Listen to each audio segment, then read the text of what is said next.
Okay అండి. Yes Dattatreya గారు, good morning. So ఎలా చూస్తున్నారు హైకోర్టు ఏదైతే రంగనాథ్ ని తొలగించాలంటూ ఏదైతే చెప్పిందో దీనిపైన ఏ రకంగా చూస్తుంది బీఆర్ఎస్? అంటే న్యాయమూర్తి కూడా ఒక స్పష్టంగా ఒకటి చెప్పిండ్రు. సునీత గారు ఏమన్నారంటే, ఒక పళ్ళు తలల పాము పేదల పైన పగబట్టినట్టుగా వాళ్ళ రక్తం పీల్చుకు తింటున్నట్టుగా ఈ హైడ్రా వ్యవహరిస్తా ఉంది. చట్టం ముందు అందరూ సమానమే అయినప్పుడు చట్టం కొంతమందికి చుట్టంగా మారుతా ఉంది, కొంతమందికి శత్రువుగా మారి వాళ్ళని గూడులేని పక్షులుగా చేస్తా ఉంది, నిలువ నీడ లేకుండా చేస్తా ఉంది.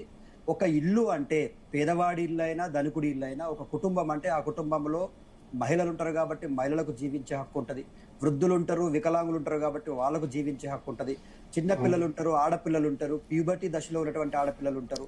సో వీళ్ళందరి జీవించే హక్కును హరిస్తా ఉంది.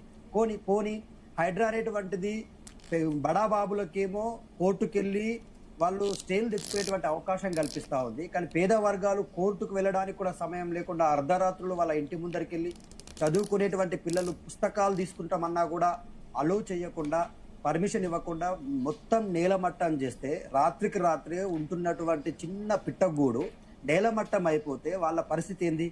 రేపటి నుంచి వాళ్ళు ఎక్కడ బ్రతకాలా? వాళ్ళకు పునరావాస చట్టం ప్రకారం ఏమైనా పునరావాస కేంద్రంలో ఏర్పాటు చేసిందా, లేకపోతే ప్రభుత్వం కంపాన్సేషన్ ఏమైనా ఏర్పాటు చేసిందా?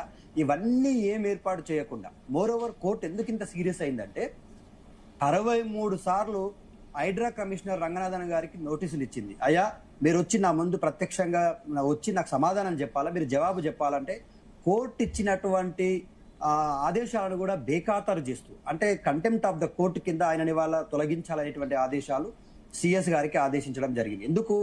63 సార్లు నేను పిలిస్తే, ఇంకోటి కోర్టు పరిధిలో ఉన్నటువంటి కేసుల్లో కూడా మనము కూకట్పల్లిలో కావచ్చు, అట్లాగే బహదూర్పురలో కావచ్చు, లోతుకుంటలో కావచ్చు, కోర్టు పరిధిలో ఉన్న అంశాలు కోర్టు వాటిని స్టే విధించింది, కోర్టు వాటికి స్టేటస్ కో విధించింది. అవి యథాస్థిత స్థితిలో ఉండాల్సిన అంశాలను కూడా నువ్వు బుల్డోజర్ పంపించి కూల్చేయడము అంటే కోర్టు మీద కూడా నీకు గౌరవం లేనట్టే కదా, నీకు న్యాయ వ్యవస్థ మీద కూడా గౌరవం లేదా? నువ్వు న్యాయ వ్యవస్థ కంటే కూడా అతీతమైనటువంటి వ్యక్తివా? నీకు అంత పవర్స్ ఉన్నాయా? Who are you to demolish all these things అని చెప్పేసి చాలా సీరియస్ గా ఏమని చెప్పింది?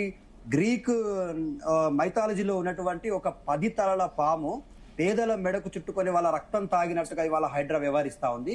బుల్డోజర్లు కొంతమంది కుటుంబాలను మాత్రమే టార్గెట్ చేసి విలువైన భూముల్లో ఎక్కడైతే పేదలు ఉన్నారో వాళ్ళ ఇండ్లను కూల్చేయడమే లక్ష్యంగా పెట్టుకుంది తప్ప, మరి బడాబాబులు ఈవెన్ దో రాష్ట్ర ముఖ్యమంత్రి గారి బ్రదర్ తిరుపతి రెడ్డి గారి ఇల్లు కూడా బఫర్ జోన్ లో ఉంది, లేకపోతే ఈ జోన్ లో ఉందని చెప్పినా కూడా అటువైపు వెళ్లకుండా వాళ్ళకు నోటీసులు ఇచ్చి వాళ్ళు కోర్టుకెళ్లి వాళ్ళు స్టేలు తెచ్చుకునేటువంటి అవకాశం ఇస్తా ఉంది. పొంగులేటి శ్రీనివాసరెడ్డి గారు మంత్రి లాంటి వాళ్ళకు కూడా అవకాశాలు ఇస్తా ఉంది. పట్నం మహేందర్ రెడ్డి గారు ఫామ్ హౌస్ ని కాపాడుతా ఉంది. మరి why only purest of the poor people అనేటువంటిది వాళ్ళ న్యాయ వ్యవస్థ చాలా స్పష్టంగా అడిగింది. అంటే నా క్వశ్చన్ ఏంటంటే దత్తాత్రేయ గారు, ఓన్లీ ఇప్పుడు హైడ్రా కమిషనర్ రంగనాథ్ పైనే మీరు అంటే ఏకీభవించట్లేదా, లేదంటే పూర్తిగా హైడ్రా సంస్థ పైనే మీరు పూర్తిగా వ్యతిరేకంగా ఉన్నారా? అసలు మేడం, హైడ్రా అనేటువంటిది ఏదైనా ప్రజా సంస్కరణల కోసం తీసుకొచ్చి ఉంటే ప్రభుత్వం దాన్ని స్వాగతించే వాళ్ళు, ప్రజల నుంచి కూడా హర్షాతిరేకాలు వచ్చేవి. ఇవాళ హైడ్రా పైన తిరుగుబాటు ఎవరు చేస్తా ఉన్నారు? సాధారణమైనటువంటి ప్రజలు, కూడు గూడు లేని ప్రజలు, ఒకవేళ ఉన్నా కూడా 30 గజాల నుంచి 100 గజాల స్థలం లోపు ఉన్నటువంటి ఎస్సీ, ఎస్టీ, బీసీ, మైనారిటీ వర్గాల ప్రజలు ఇవాళ హైడ్రా పైన తిరుగుబాటు జెండా ఎగరేసిండ్రు. ఎందుకు? గతంలో కేసీఆర్ ప్రభుత్వం ఎవరైతే పేదలు మూసీ పరివాహక ప్రాంతాల్లో కానీ మిగతా పరివాహక ప్రాంతాల్లో 30, 40, 100 గజాల లోపు ఉంటే వాళ్ళకు జీవో నంబర్ 57, 58 తీసుకొచ్చి వాళ్ళకు పట్టాలు ఇచ్చినాం.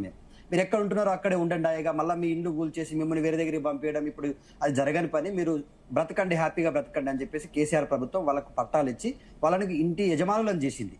రేవంత్ రెడ్డి గారి ప్రభుత్వం రావడమే పబ్లిక్ ప్రైవేట్ పార్ట్నర్షిప్ పేరు మీద నేను నైట్ ఎకానమీని క్రియేట్ చేస్తా, మూసి పరివాహక ప్రాంతాల్లో నేను రాత్రి ఆర్థిక వ్యవస్థను సృష్టిస్తా అని చెప్పేసి ఒకటే కంకణం కట్టుకుని అంటే మీరు చెప్పినట్లు నష్టం జరిగింది. కానీ అట్ ద సేమ్ టైం 1.5 లక్షల కోట్లు ప్రభుత్వానికి అప్పచెప్పారు. అంటే ఈ రకంగా భూ కబ్జాలు అంత మేర జరిగిందంటే, అంత కాపాడిందంటే కూడా మంచి విషయమే కదా. 6 చెరువుల్ని పునరుద్ధరించారు, ఇంకా 20 చెరువుల్ని పునరుద్ధరణ పనిలో కొనసాగుతున్నాయంటూ కూడా రంగనాథ్ కూడా రియాక్ట్ అయ్యారు. కాబట్టి అంటే ఈ రకంగా చూసిన అంత ఆస్తిని కాపాడడం కూడా మంచి విషయమే కదా. మేడం, ప్రభుత్వ ఆస్తిని కాపాడడానికి హైడ్రా ఒక్కటే పర్యవేక్షణ సంస్థను, లేకపోతే హైడ్రా ఒక్కటే ఇక అంతిమమైనటువంటిది కాదు. ప్రభుత్వం యొక్క భూములను కాపాడడానికి చాలా సంస్థలు ఉన్నాయి. జిహెచ్ఎంసీ ఉంది, రెవెన్యూ శాఖ ఉంది, ఇంటెలిజెన్స్ సంస్థలు ఉన్నాయి, లేకపోతే విజిలెన్స్ అధికారులు ఉన్నారు. ఇట్లా 26 రకాల సంస్థలు భూముల పరిరక్షణ కోసం పనిచేస్తా ఉన్నాయి.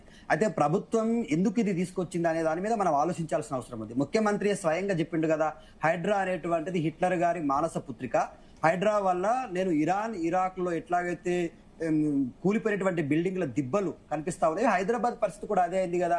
వ్యాపారం పెట్టడానికి పెట్టుబడిదారులు ఎవరు ముందుకు వచ్చే పరిస్థితి లేదు, భూములు కొనడానికి ఎవరు ముందుకు వచ్చే పరిస్థితి లేదు, రియల్ ఎస్టేట్ వ్యాపారం కుదేలైంది, దాని మీద ఆధారపడ్డ పేద వర్గాల జీవన స్థితిగతులు చిన్న భిన్నం అయిపోయినాయి, జీవిస్తున్నటువంటి పేదలకు నీడ లేకుండా అయిపోయింది. సో ఇవన్నీ అంశాలతో పాటు హైడ్రాని మేము ఎందుకు వ్యతిరేకిస్తున్నాము అంటే, హైడ్రా చట్టం ముందు అందరినీ సమానంగా చూసి ఉంటే పేదవాడికైనా, బడాబాబులకైనా, మంత్రులకైనా, ఎమ్మెల్యేలకైనా ఒకే రకమైనటువంటి చట్టం పనిచేస్తుంది రేవంత్ రెడ్డి గారి ప్రభుత్వంలో హైడ్రా అని ఉంటే దాన్ని స్వాగతించే వాళ్ళు, హర్షాతిరేకాలు వచ్చేవి. కానీ చట్టం పేదవాడికేమో శత్రువుగా మారి వాడిని గూడులేని పక్షులను చేసి బుల్డోజర్లను పంపించి నిద్రలేని రాత్రులకు కారణమైతా ఉంది. పెద్దవాళ్ళకేమో కోర్టుకు అప్రోచ్ అయ్యి స్టేలు తెచ్చుకొని వాడు స్వేచ్ఛగా మళ్ళీ అదే ఇంట్లో విలాసవంతంగా బ్రతుకుతున్నాడు. ఇది ప్రజలకు కానీ లేకపోతే ప్రతిపక్షాలకు కానీ మేము అరే ఏంది ఇది, వాట్ ఈస్ దిస్? ఇప్పుడు ఎవరైనా కూడా ఉరిశిక్ష పడ్డోనికి కూడా లాస్ట్ లో ఒక కోరిక అడుగుతారు, నీ చివరి కోరిక ఏంది అని. అంటే నువ్వు ఉటావుటిన వాని ఇల్లుని కూల్చేస్తున్నావు అంటే ఎక్కడ బ్రతకాలా మేడం? ఒక ఇల్లు అంటే గుర్తుపెట్టుకోండి మేడం, ఒక ఇల్లు అంటే ఒక మహిళ ఉంటది, ఒక వృద్ధుడు ఉంటాడు, ఒక వికలాంగుల ఉంటది, ఒక ఆడపిల్ల ఉంటది, వాళ్ళందరికీ జీవించే హక్కులు ఉంటాయి. Right to live. నువ్వు రైట్ టు లీవ్ అనేటువంటి దాన్ని నువ్వు డెమాలిష్ చేస్తా ఉంటే who are you to demolish? అదే అంది కదా కోర్టు వల్ల 63 సార్లు నేను పిలిస్తే నా దగ్గరికి రావు, నేనంటే గౌరవం లేదు, నేను చెప్పిన దాంట్లో నువ్వు స్టే విధించిన వాటిని కూల్చొద్దు అంటే యథేచ్ఛగా నువ్వు కూల్చేస్తావు అంటే నీకేం గౌరవం ఉందని. సో ఇమీడియట్లీ సిఎస్ గారు ఈయన తొలగించండి అన్నారు. అంటే ఇవాళ ప్రభుత్వానికి పెద్ద చెంపపెట్టు లాంటి తీర్పు అండి ఇది. ఖచ్చితంగా ప్రజల విజయం. ఎస్ వెంకటరెడ్డి గారు, గుడ్ మార్నింగ్. చెప్పండి మేడం, నమస్తే. సో దీని పైన కూడా ఆల్రెడీ బీజేపీ కూడా రియాక్ట్ అయింది, ఈవెన్ ఈటెల రాజేందర్ కూడా రియాక్ట్ అయ్యారు. ఇది ఒక ప్రభుత్వానికి పెద్ద ఎదురు దెబ్బ అంటూ